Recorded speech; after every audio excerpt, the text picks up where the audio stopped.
ज्ञान बिंदु GS academy Roshanand sir का जो बिहार पुलिस के लिए स्पेशल जो न्यू पैटर्न पे आधारित सिलेक्टेड प्रश्नों का जो प्रैक्टिस सेट है, प्रैक्टिस सेट नंबर 19 के प्रश्नों को हम लोग इस वीडियो के माध्यम से सॉल्व करेंगे।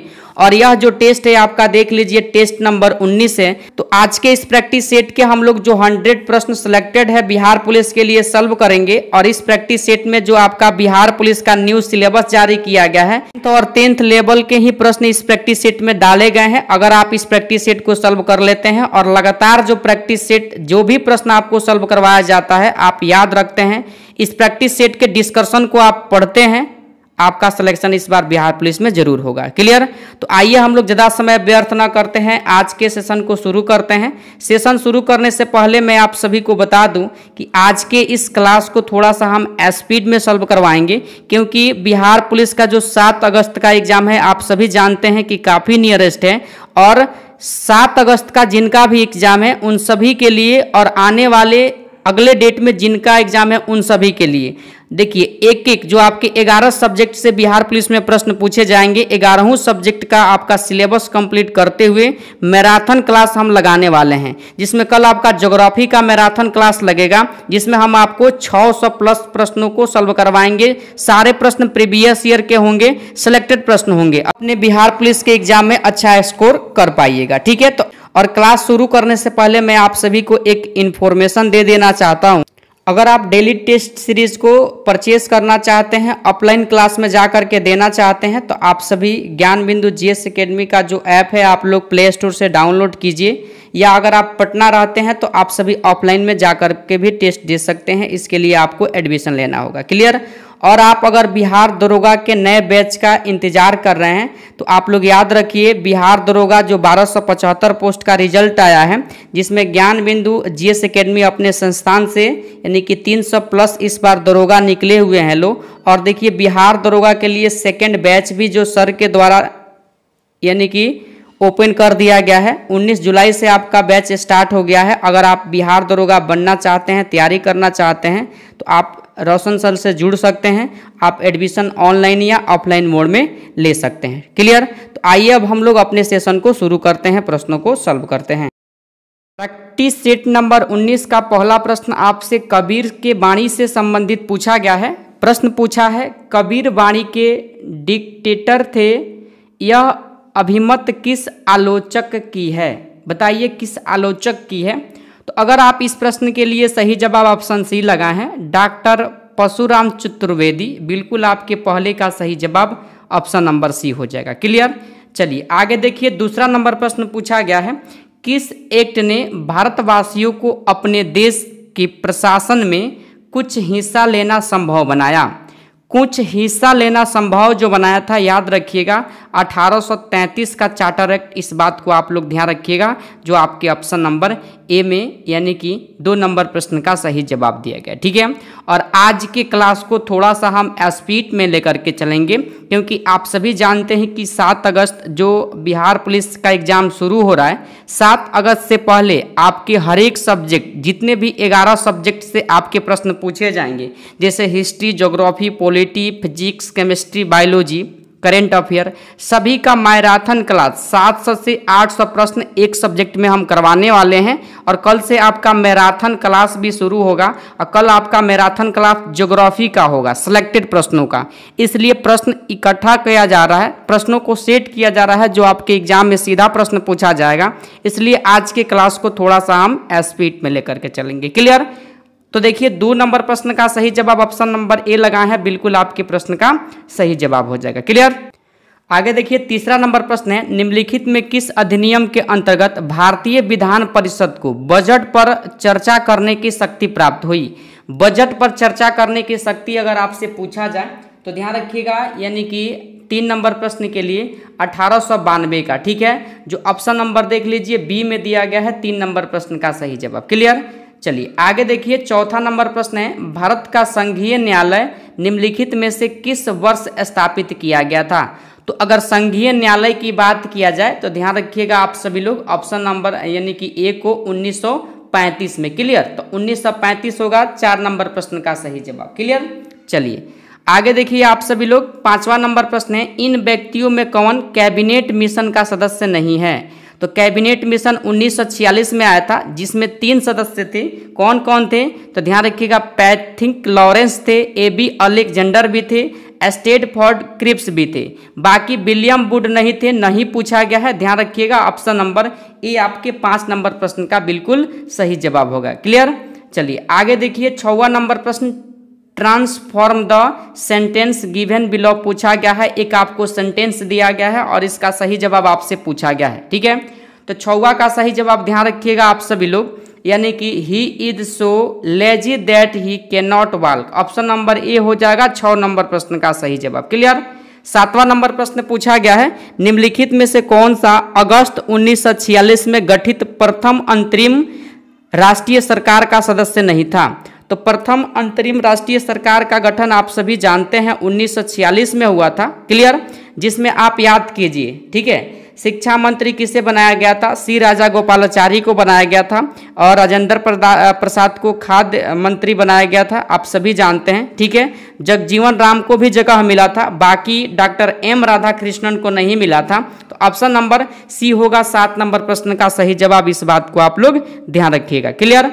8वां नंबर प्रश्न है, भारत की संविधान निर्माता सभा के अध्यक्ष कौन थे? संविधान निर्माता सभा के अध्यक्ष आपसे पूछा गया है। ध्यान रखिएगा, डॉक्टर राजेंद्र प्रसाद। ठीक है, डॉक्टर राजेंद्र प्रसाद, और जो 9 दिसंबर 1946 को प्रथम बार संविधान सभा की बैठक हुआ था, अस्थायी तौर पर ध्यान रखिएगा आप सभी लोग, डॉक्टर सच्चिदानंद सिन्हा को अस्थायी तौर पर अध्यक्ष बनाया गया था। क्लियर? तो अगर बात किया जाए 8वें नंबर प्रश्न का, तो सही जवाब ऑप्शन नंबर ए हो जाएगा, राजेंद्र प्रसाद। ठीक है, और यहीं पर ध्यान रखिएगा, प्रारूप समिति के अगर आपसे अध्यक्ष पूछे तो डॉक्टर भीमराव अंबेडकर का नाम ध्यान रखिएगा। ठीक है, चलिए, और प्रारूप समिति यानी कि ड्राफ्टिंग कमेटी का गठन कब हुआ था? तो 29 अगस्त 1947 आप सभी लोग ध्यान रखिएगा। क्लियर? चलिए, प्रश्न है 9 नंबर, भारत का संविधान किस तिथि को अपनाया गया? तो ध्यान रखिएगा 26 जनवरी 1950 को। ऑप्शन नंबर ए आपके 9 नंबर प्रश्न का बिल्कुल सही जवाब हो जाएगा। क्लियर? आगे देखिए, 10वां नंबर प्रश्न है, स्वर संधि के प्रकार आपसे पूछा गया है। तो देखिए, स्वर संधि 3 प्रकार के होता है, प्लुप्त स्वर भी होता है, दीर्घ स्वर भी हो, और हर्षो स्वर भी। तीनों हो जाएगा उपयुक्त, तीनों आपके इस 10 नंबर प्रश्न का बिल्कुल सही जवाब ऑप्शन नंबर डी। क्लियर?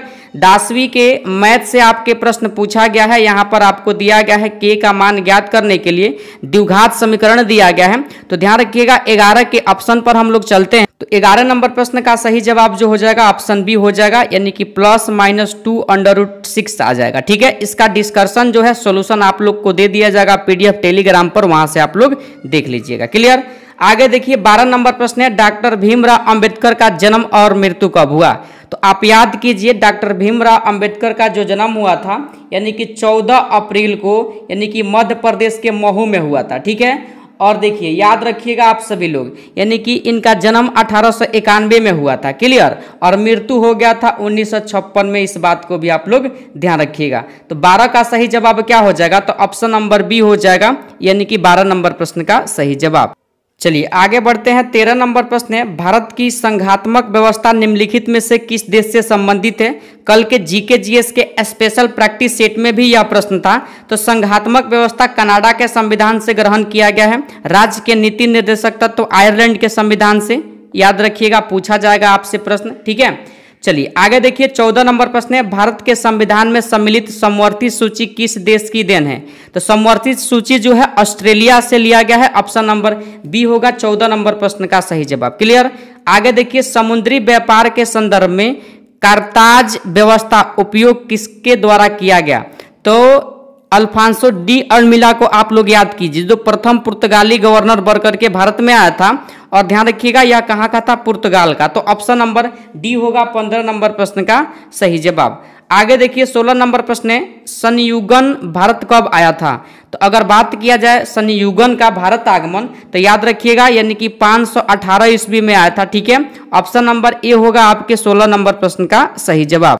और एक प्रश्न यहीं पर ध्यान रखिएगा, हेनसांग किसके शासनकाल में आया था? तो हर्षवर्धन के शासनकाल में आया था। ठीक है, अगला प्रश्न देखिए, 17 नंबर है और ये 12th के मैथ से दिया गया है प्रश्न। हो सकता है कहीं आउट ऑफ सिलेबस जा करके एक प्रश्न आपसे पूछ ले। ध्यान रखिएगा 17 नंबर प्रश्न का सही जवाब अगर आप ऑप्शन बी लगाए हैं, बिल्कुल आपके प्रश्न का सही जवाब ऑप्शन बी हो जाएगा।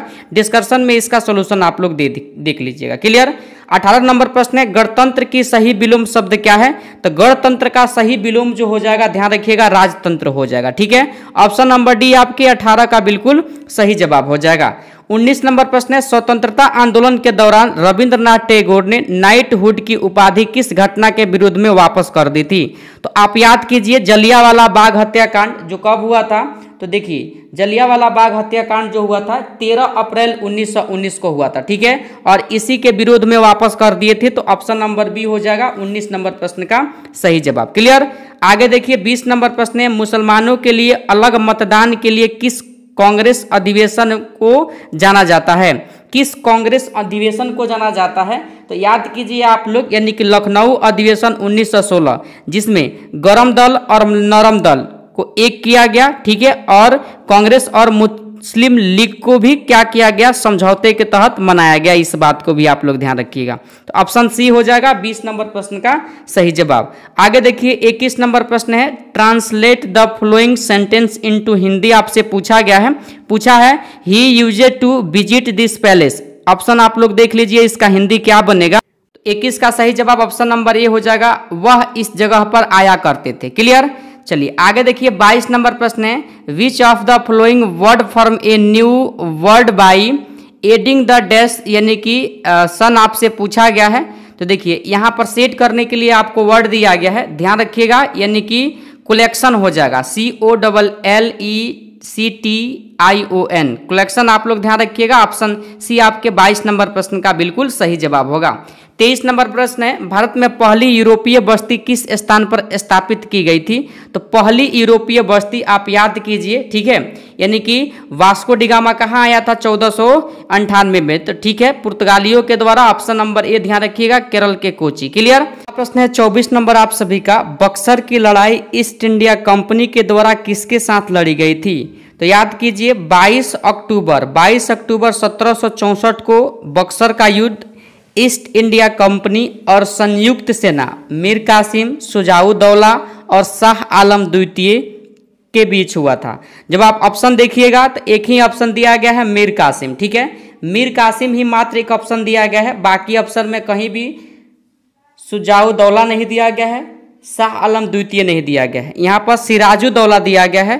तो ठीक है, तो ये तो नहीं होंगे, तब केवल ऑप्शन ए हो जाएगा 24 नंबर प्रश्न का सही जवाब। 25 नंबर प्रश्न है निम्नलिखित में से भारतीय शिक्षा का मैग्ना कार्टा किसे कहा जाता है?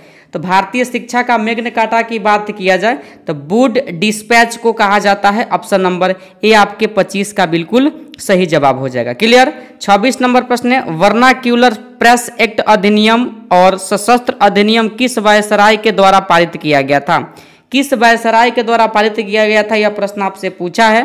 तो लॉर्ड लिटन आप सभी लोग ध्यान रखिएगा, ऑप्शन नंबर बी आपके 26 का सही जवाब हो जाएगा। वर्नाक्यूलर प्रेस एक्ट कब पारित हुआ आप सभी को कमेंट में बताना है। क्लियर ना। चलिए आगे देखिए 27 नंबर प्रश्न है निम्नलिखित में से किस वायसराय की हत्या उसके कार्यकाल के दौरान की गई थी? तो कार्यकाल के दौरान जो हत्या हुआ था याद कीजिए लॉर्ड मेयो का हुआ था। ऑप्शन नंबर सी आपके 27 नंबर प्रश्न का बिल्कुल सही जवाब हो जाएगा। इनकी हत्या एक अफगान ने 1872 में चाकू मार करके कर दी थी। ठीक है, और याद कीजिए 1872 में पहली बार भारत में जनगणना भी करवाया गया था, इस बात को आप लोग ध्यान रखिएगा। 28 नंबर प्रश्न है निम्नलिखित में से किस शहर को एप्रनल सिटी या होली सिटी कहा जाता है? बताइए 28 का सही जवाब क्या हो जाएगा? तो ध्यान रखिएगा आप सभी लोग, ऑप्शन नंबर बी को रोम को कहा जाता है। रोम आपके ऑप्शन नंबर बी में दिया गया है 28 नंबर प्रश्न का सही जवाब। क्लियर। चलिए आगे देखिए अगला प्रश्न क्या है आपका 29 नंबर नेतृत्व में संधि विच्छेद होगा। तो ने यानी कि न धन क्या हो जाएगा? एतत् हो जाएगा। इस बात को ध्यान रखिएगा, जो आपके ऑप्शन नंबर न धन क्या हो जाएगा? न धन क्या हो जाएगा? एतत्, यानी कि ऑप्शन ए हो जाएगा 29 नंबर प्रश्न का सही जवाब। क्लियर। और यह वृद्धि संधि का उदाहरण है, इसे भी आप लोग ध्यान रखिएगा।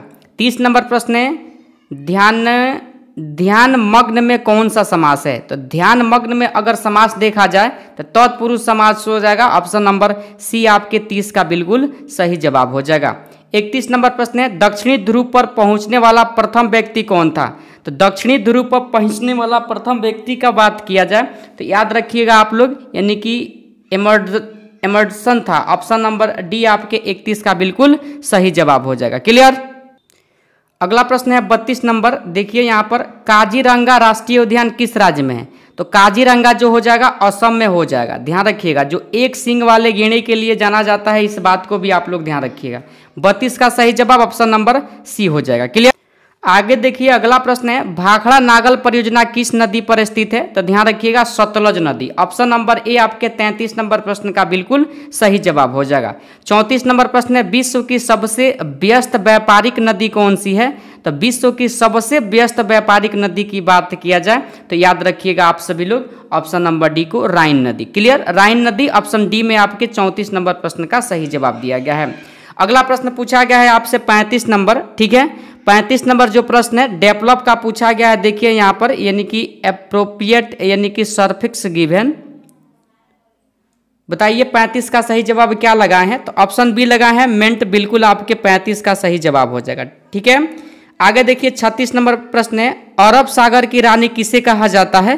तो अरब सागर की रानी लक्षद्वीप को कहा जाता है। ठीक है, लक्षद्वीप ऑप्शन नंबर यानी कि डी आपके 36 नंबर, सॉरी लक्षद्वीप नहीं, कोचीन को कहा जाता है। किसे कहा जाता है, कोचीन। ऑप्शन नंबर बी आपके 36 नंबर प्रश्न का सही जवाब हो जाएगा। अगला प्रश्न है 37 नंबर, यदि A B A plus B करके 6 दिया गया है, आप अगर इस प्रश्न का सही जवाब ऑप्शन नंबर यानी कि देख लीजिए बी लगा है 11 आया है, बिल्कुल आपके प्रश्न का सही जवाब है। क्लियर। 38 नंबर प्रश्न है भारत का क्षेत्रफल संपूर्ण विश्व के क्षेत्रफल का कितना प्रतिशत है। तो क्षेत्रफल के अनुसार विश्व में स्थान है 7वां, इस बात को ध्यान रखिएगा। वही 2 पॉइंट ध्यान रखिएगा यानी कि 4%। ऑप्शन नंबर ए आपके 38 नंबर प्रश्न का सही जवाब हो जाएगा। क्लियर। 39 नंबर प्रश्न है आप सभी का, देख लीजिए यहाँ पर भारत राज्यों में सर्वाधिक लंबी तटरेखा किस राज्य की है। तो सबसे लंबी है गुजरात का, इस बात को ध्यान रखिएगा। उसके बाद है आंध्र प्रदेश का। ठीक है, तो ऑप्शन नंबर सी होगा 39 नंबर प्रश्न का सही जवाब। और तटरेखा से लगे जो राज्य है भारत के 9 है, इस बात को भी आप लोग ध्यान रखिएगा। आगे देखिए 40 नंबर प्रश्न है भारत का दक्षिणतम बिंदु आपसे पूछा गया है। तो दक्षिणतम बिंदु इंदिरा पॉइंट हो जाएगा। ऑप्शन नंबर डी आपके 40 नंबर प्रश्न का बिल्कुल सही जवाब होगा। अगला प्रश्न है 41 नंबर, ही टीचेस इंग्लिश। बताइए इस प्रश्न का सही जवाब क्या हो जाएगा। तो ऑप्शन नंबर डी हो जाएगा इंग्लिश इज बीइंग टॉच हो जाएगा। ऑप्शन नंबर यानी कि डी आपके 41 नंबर प्रश्न का सही जवाब होगा। क्लियर। अगला प्रश्न है आपका 42 नंबर, कर्क रेखा भारत में कितने राज्यों से गुजरती है। काफी बार बताया है, इसको याद करने का ट्रिक भी बताया है कि गर्म छाछ पी तृप्ति मिलेगी। ठीक है, तो 8 राज्यों से गुजरती है, जैसे गुजरात यानी कि आपका हो गया, यानी कि हो गया आपका यानी कि त्रिपुरा, उसके बाद राजस्थान। ठीक है, तो 8 राज्यों से कर्क रेखा गुजरती है, याद रखिएगा। 43 नंबर प्रश्न है अर्थशास्त्र का जनक किसे कहा जाता है। तो अर्थशास्त्र का जनक कहा जाता है ऑप्शन सी एडम स्मिथ को। क्लियर। ऑप्शन सी होगा 43 का सही जवाब। 44 नंबर प्रश्न है भारतीय अर्थव्यवस्था क्या है, मतलब कैसी है। तो भारतीय अर्थव्यवस्था की बात किया जाए तो मिश्रित है, मिश्रित ऑप्शन में नहीं है, तो विकासशील है, इस बात को ध्यान रखिएगा। ऑप्शन बी आपके 44 का सही जवाब होगा। पूंजीवादी तथा समाजवादी अर्थव्यवस्था अपनाने वाला देश कौन कौन है। तो पूंजीवादी और समाजवादी, तो याद रखिएगा आप सभी लोग ऑप्शन नंबर यानी कि देखिए चीन भी और रूस भी। ठीक है, तो बी और ए दोनों हो जाएगा। ऑप्शन नंबर डी में आपके 45 का सही जवाब दिया गया है। 46 नंबर प्रश्न है भारत की सबसे बड़ी जनजाति कौन सी है। तो भारत की सबसे बड़ी जनजाति भील जनजाति है। थारू जनजाति जो है राजस्थान में पाई जाती है और दीपावली को शोक पर्व के रूप में मनाती है, इस बात को भी आप लोग ध्यान रखिएगा। संस्थाल जनजाति कहाँ है, तो झारखंड में है, इस बात को भी आप लोग ध्यान रखिएगा। क्लियर। आगे देखिए 47 नंबर प्रश्न है क्रय शक्ति क्षमता यानी कि समता पीपीपी के आधार पर भारत की अर्थव्यवस्था का विश्व में क्या स्थान है। बताइए कौन सा स्थान है। तो 47 का सही जवाब ऑप्शन बी को ध्यान रखिएगा, तीसरा। 48 नंबर प्रश्न है निम्न में कौन सी भाषा भारतीय संविधान की 8वीं अनुसूची में वर्णित नहीं है। तो 8वीं अनुसूची में जो वर्णित नहीं है, ध्यान रखिएगा, वर्तमान में 22 भाषा है और 22 भाषा में से कौन सा वर्णित नहीं है।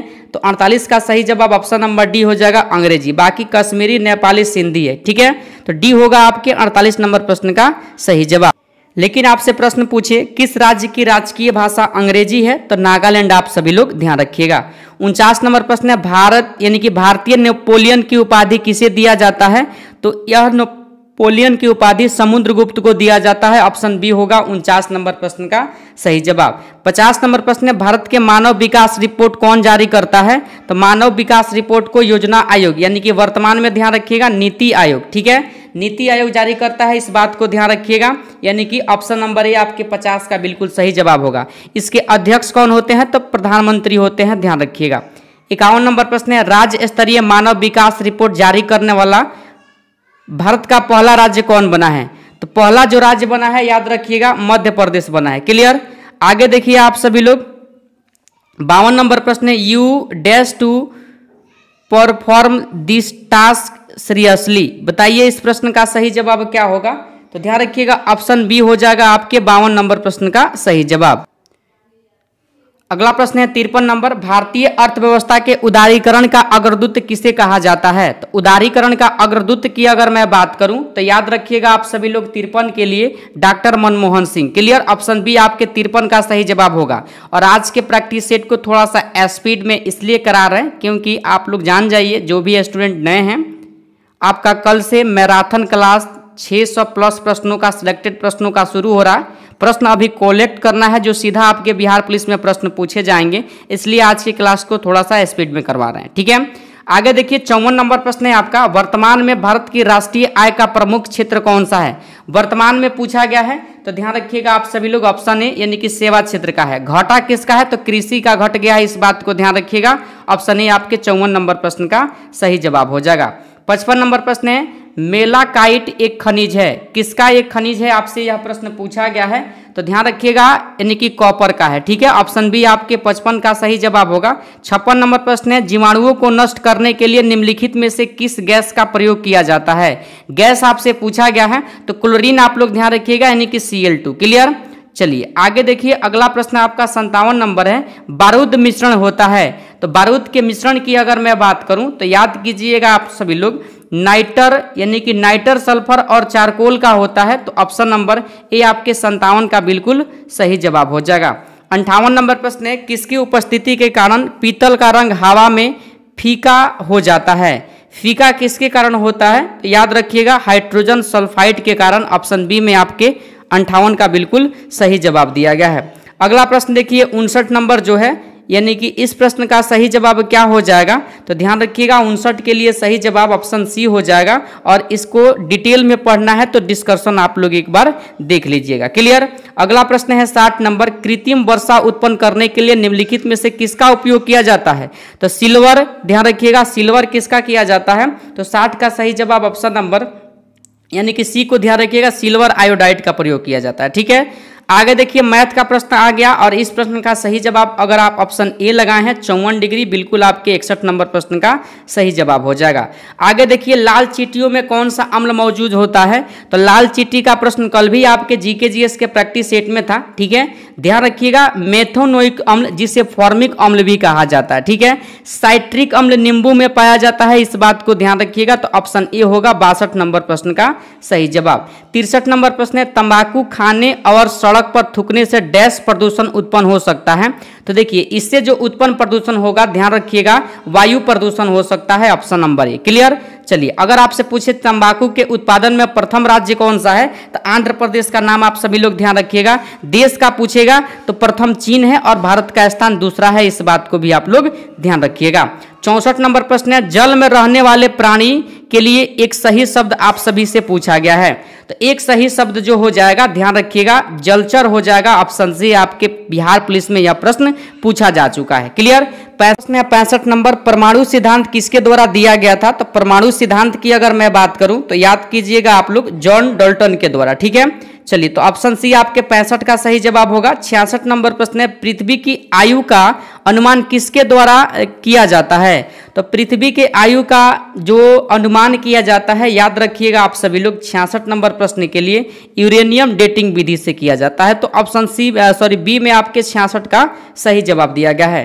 67 नंबर प्रश्न है, पेट के एक्सरे में किस धातु का प्रयोग किया जाता है? तो जब एक्सरे होता है तो ध्यान रखिएगा आप सभी लोग, 67 नंबर प्रश्न के लिए बेरियम का प्रयोग किया जाता है जब पेट का क्या होता है, एक्सरे होता है। तो ठीक है, तो ऑप्शन सी आपके 67 नंबर प्रश्न का बिल्कुल सही जवाब होगा। आगे देखिए 68 नंबर प्रश्न है, भारत के रूप में यानी कि पारा के रूप में भी जाना जाता है। तो मतलब पारा का एक अन्य नाम आपसे पूछा गया है, तो याद कीजिएगा, यानी कि क्विक सिल्वर को ही पारा कहा जाता है, जो आपके ऑप्शन सी में दिया गया है। क्लियर। 69 नंबर प्रश्न है, नेल पॉलिश यानी कि रिमूवर में किसका उपयोग किया जाता है? तो नेल पॉलिश में ध्यान रखिएगा आप सभी लोग, ऑप्शन नंबर सी को एसीटोन का उपयोग किया जाता है। क्लियर। चलिए आगे देखिए 70 नंबर प्रश्न है, ध्वनि किस माध्यम से सबसे तेजी से यात्रा करती है? तो ध्वनि जो है ना, ध्यान रखिएगा, यानी कि धातु में यानी कि ठोस में। अगर आपसे धातु का अगर नाम पूछे कि किस में किया जाता है, तो एल्युमिनियम में सबसे अधिक करता है यात्रा, इस बात को भी आप लोग ध्यान रखिएगा। तो 70 का सही जवाब ऑप्शन नंबर डी हो जाएगा। क्लियर। आगे देखिए 71 नंबर प्रश्न है, लेंस की शक्ति को किस में मापा जाता है? तो लेंस की शक्ति का अगर मैं बात करूं तो ध्यान रखिएगा डायऑप्टर में मापा जाता है। किस में मापा जाता है? डायऑप्टर, जो आपके ऑप्शन नंबर यानी कि ए में आपके 71 नंबर प्रश्न का सही जवाब दिया गया है। क्लियर। आगे देखिए 72 नंबर प्रश्न है, टेलीविजन के रिमोट कंट्रोल में किस प्रकार के विद्युत चुंबकीय विकिरण का प्रयोग किया जाता है? बताइए 72 का सही जवाब क्या हो जाएगा? तो अवरक्त या इंफ्रारेड, ध्यान रखिएगा, किरण का ऑप्शन नंबर ए आपके यानी कि 72 का बिल्कुल सही जवाब होगा। अगला प्रश्न आपका मैथ का आ गया, देख लीजिए यहाँ पर प्रायिकता से संबंधित एक बार आप लोग क्लियर कर लीजिएगा, जाकर के पीडीएफ देख लीजिएगा, वहां पर आपको फुल सोल्यूशन दे दिया जाएगा। 73 का सही जवाब ऑप्शन सी हो जाएगा, 1/3। क्लियर। चलिए आगे देखिए अगला प्रश्न 74 नंबर भी मैथ का है, और इस प्रश्न का सही जवाब ऑप्शन नंबर आपका सी हो जाएगा, 280 रुपया। आगे देखिए 75 नंबर प्रश्न है, ट्यूबलाइट में कौन सी गैस भरी जाती है? तो ट्यूबलाइट में अगर मैं बात करूं तो ध्यान रखिएगा आप लोग, यानी कि मर्क्यूरिक ऑक्साइड और आर्गन भरा जाता है। ऑप्शन नंबर डी आपके 75 का बिल्कुल सही जवाब होगा। माध्य पूछा है, सभी प्रेक्षणों की योग बटा प्रेक्षणों की संख्या करके निकाला जाता है, आप सभी जानते हैं। ठीक है, जब आप x और y का मान निकालिएगा, दो तरह के माध्य आपसे पूछे गए हैं, तो ऑप्शन नंबर सी आ जाएगा 60। देख लीजिएगा एक बार जाकर के सॉल्यूशन को, पीडीएफ मिल जाएगा आपको टेलीग्राम पर। जो लोग टेलीग्राम को नहीं ज्वाइन किए हैं, डिस्क्रिप्शन में टेलीग्राम का लिंक दिया गया है, यानी कि इसी वीडियो के डिस्क्रिप्शन में दिया गया है, वहां से आप जाकर के जुड़ सकते हैं। क्लियर। आगे देखिए 77 नंबर प्रश्न है, प्रहार यानी कि प्रहार एक है, प्रहार क्या है एक आपसे पूछा गया है। तो देखिए सतह से सतह पर मार करने वाली एक मिसाइल हो जाएगा, ऑप्शन नंबर ए को आप लोग ध्यान रखिएगा। अगला प्रश्न है 78 नंबर, हाइड्रोजन बम किसके द्वारा विकसित किया गया था? तो हाइड्रोजन बम की अगर मैं बात करूं तो ध्यान रखिएगा, यानी कि एडवर्ड टेलर के द्वारा। क्लियर। 79 नंबर प्रश्न है, प्रकाश का रंग किससे संबंधित है? तो प्रकाश के रंग की अगर मैं बात करूं तो ध्यान रखिएगा ऑप्शन नंबर ए तरंगदैर्घ्य से। लाल रंग का तरंगदैर्घ्य सबसे अधिक होता है, बैगनी रंग का तरंगदैर्घ्य सबसे कम होता है, इसलिए लाल रंग का विचलन कम होता है, बैगनी का क्या होता है, ज्यादा होता है। 80 नंबर प्रश्न है, बिजली के एक चमक के बाद ध्वनि को कहा जाता है? तो ध्वनि को जो कहा जाता है, ध्यान रखिएगा, गड़गड़ाहट कहा जाता है। जब बारिश का समय देखते हैं ना कि घाटा में क्या होता है, यानी कि आकाश में गर्जन होता है। ठीक है, तो ऑप्शन नंबर सी होगा आपके 80 का बिल्कुल सही जवाब। 81 नंबर प्रश्न आपके रीजनिंग का दिया गया है, काफी इजी है, एक बार आप लोग समझ लीजिएगा, लेकिन ऑप्शन देखिए जो आपके प्रश्न का आंसर आएगा यह 81 के लिए अगर आप सही जवाब ऑप्शन नंबर डी लगाए 120 बिल्कुल सही है। आगे रीजनिंग के प्रश्न दिए गए हैं, और इस प्रश्न का सही जवाब ऑप्शन बी आएगा आईपी। और देखिए एचसीएफ एलसीएम दिया गया है आप सभी से। ठीक है, यानी कि 16 और 24 का मौसा और लसा आपसे पूछा गया है, काफी इजी प्रश्न है, तो बच्चों का सिखाया जाता है, बच्चों को यह प्रश्न सिखाया जाता है। 83 का सही जवाब ऑप्शन ए आ जाएगा। ठीक है, आगे देखिए 84 नंबर प्रश्न है, निम्नलिखित में से किसे एंटीसेप्टिक सर्जरी का जनक माना जाता है? बताइए किन्हें माना जाता है? तो ध्यान रखिएगा आप लोग, यानी कि जोसेफ लिस्टर को माना जाता है। ऑप्शन सी आपके 84 नंबर प्रश्न का सही जवाब हो जाएगा। 85 नंबर प्रश्न है, निम्नलिखित में से किसका मिश्रण हृदय है जहां ऑक्सीजन युक्त रहित रक्त मिलता है? ऑक्सीजन युक्त रहित मतलब जीव का नाम आपसे पूछा गया है, तो देखिए जीव जो हो जाएगा सरीसृप हो जाएगा। ध्यान रखिएगा ऑप्शन नंबर सी आपके 85 का बिल्कुल सही जवाब होगा। 86 नंबर प्रश्न है, निम्नलिखित में कौन वंशानुगत रोग नहीं है? तो वंशानुगत रोग कौन सा नहीं है आपसे प्रश्न पूछा गया है। तो ध्यान रखिएगा, रंग दृष्टिहीनता है, थैलेमिया भी है, हीमोफीलिया भी वंशानुगत रोग है, लेकिन ल्यूकेमिया नहीं है। इस बात को ध्यान रखिएगा। ऑप्शन डी आपके 86 का सही जवाब होगा। 87 नंबर प्रश्न है, मानव नेत्र के निम्नलिखित जीवित ऊतकों में से किसमें रक्त वाहिकाएं नहीं पाई जाती है? किसमें रक्त वाहिकाएं नहीं पाई जाती है, यह प्रश्न आपसे पूछा गया है। तो देखिए, कर्निया में नहीं पाई जाती है। ऑप्शन नंबर बी, कर्निया आंख का एक भाग है। रक्तदान में ध्यान रखिए, नेत्रदान में कर्निया को ही दान किया जाता है। इस बात को भी आप लोग ध्यान रखिएगा। आगे देखिए 88 नंबर प्रश्न है, कीट एपिस मेलिफेरा को आमतौर पर निम्नलिखित में से किसके रूप में जाना जाता है? तो इन्हें जो जाना जाता है, ध्यान रखिएगा, मधुमक्खी। ऑप्शन सी आपके 88 का बिल्कुल सही जवाब होगा। 89 नंबर प्रश्न है, मानवीय शरीर में निम्नलिखित में से कौन सा तत्व MRI के काम को मुख्य आधार बनाता है? मुख्य आधार आपसे पूछा गया है। ध्यान रखिएगा आप सभी लोग, ऑप्शन नंबर बी को हाइड्रोजन। क्लियर। आगे देखिए, इंग्लिश के प्रश्न आपको पूछा गया है, यानी choose the suitable word from choice given below, यानी कि I need dash my car. बताइए यहाँ डैश की जगह पर किसका प्रयोग किया जाएगा? तो ध्यान रखिएगा, ऑप्शन सी को टू वास का प्रयोग होगा। Option number C. क्लियर। अगला प्रश्न 91 नंबर भी इंग्लिश का दिया गया है। ठीक है, साइनोनियम आपसे पूछ लिया गया है, यानी कि साई का पूछा गया है। बताइए इसका क्या हो जाएगा साइनोनियम? ध्यान रखिएगा, ऑप्शन सी हो जाएगा 91 का बिल्कुल सही जवाब। क्लियर। 92 नंबर प्रश्न है, निम्नलिखित में किसमें माइटोकॉन्ड्रिया अनुपस्थित होता है? तो ध्यान रखिएगा, जीवाणुओं में माइटोकॉन्ड्रिया क्या होता है? अनुपस्थित होता है। ठीक है, तो 92 का सही जवाब ऑप्शन नंबर बी हो जाएगा। 93 नंबर प्रश्न क्या है, देख लीजिए, विश्व का प्रथम क्लोन भैंस का जन्म किस देश में हुआ? तो यह जो भैंस का जन्म हुआ था, इस बात को आप लोग ध्यान रखिएगा, ऑप्शन ए भारत में हुआ था। ठीक है। अगर आपसे पूछ ले कि पहली क्लोन भेड़ का नाम क्या था, तो डॉली आप लोग ध्यान रखिएगा। क्लियर। 94 नंबर प्रश्न है, निम्नलिखित में से कौन आनुवांशिक रूप से संश्लेषित फसल है? बताइए क्या होगा 94 का सही जवाब? तो ऑप्शन डी ध्यान रखिएगा, बीटी बैगन, बीटी कपास और गोल्डन राइस सभी हो जाएगा। ऑप्शन नंबर डी आपके 94 का बिल्कुल सही जवाब होगा। 95 नंबर प्रश्न है, जापानी एन्सेफलाइटिस डैश के कारण होने वाली एक बीमारी है। तो देखिए यह बीमारी जो हो जाएगा, ऑप्शन ए को ध्यान रखिएगा, विषाणु के द्वारा, यानी कि वायरस के द्वारा। क्लियर। 96 नंबर प्रश्न है, निम्नलिखित में कौन एक एंजाइम नहीं है? एंजाइम कौन सा नहीं है आपसे पूछा गया है। तो देखिए अगर बात किया जाए, पेप्सिन एंजाइम है, टाइलिन भी है, रेनिन भी है। ठीक है, गैस्ट्रिन एंजाइम नहीं है। इस बात को आप लोग ध्यान रखिएगा। 96 का सही जवाब ऑप्शन नंबर ए हो जाएगा। क्लियर। यह एक प्रकार का हार्मोन हो जाएगा। क्लियर। आगे देखिए 97 नंबर प्रश्न है, और इस प्रश्न का सही जवाब ऑप्शन नंबर बी हो जाएगा। ध्यान रखिएगा। आगे 98 नंबर मैथ का प्रश्न दिया गया है, और आपका अगर इस प्रश्न के लिए सही जवाब ऑप्शन सी आया है 0.133, बिल्कुल आपके इस प्रश्न का सही जवाब हो जाएगा। 99 नंबर प्रश्न है, मानव के कान में कितनी जोड़ी यानी कि हड्डियां होती है? तो मानव के कान में बात किया गया है तो 3 जोड़ी, ध्यान रखिएगा, ऑप्शन नंबर बी को। क्लियर। लास्ट प्रश्न है आपके प्रैक्टिस सेट नंबर 19 का, और प्रश्न है, यदि लाल रक्त कोशिकाओं को आसुत जल में रखा जाता है तो क्या होगा? तो जब आसुत जल में रखा जाएगा तो मात्रा में वृद्धि और फटना, यानी कि फटना शुरू हो जाएगा। तो ऑप्शन सी आपके 100 नंबर प्रश्न का सही जवाब हो जाएगा। क्लियर।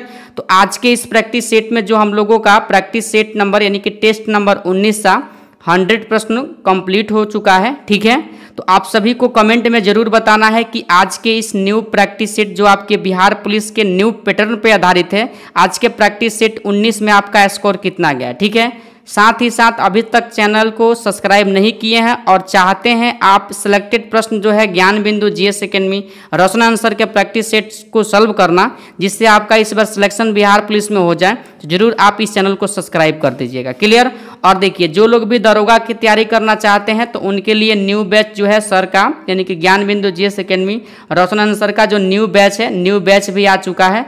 और देखिए इस बार जो 1275 पोस्ट का जो बिहार दरोगा का रिजल्ट आया है, अपने संस्थान ज्ञान बिंदु से 300+ दरोगा इस बार यानी कि सफल हुए हैं, जिनका देखिए सभी का फोटो भी लगाया गया है। ठीक है, और आगे देख लीजिए जो बैच है ना आपका बिहार दरोगा के लिए, सेकेंड बैच 19 जुलाई से स्टार्ट हो गया है। अगर आप चाहते हैं अपने सपने को पूरा करना और दरोगा बनना, जरूर आप सभी इस बैच को परचेस कर लीजिए, ऑफलाइन या ऑनलाइन।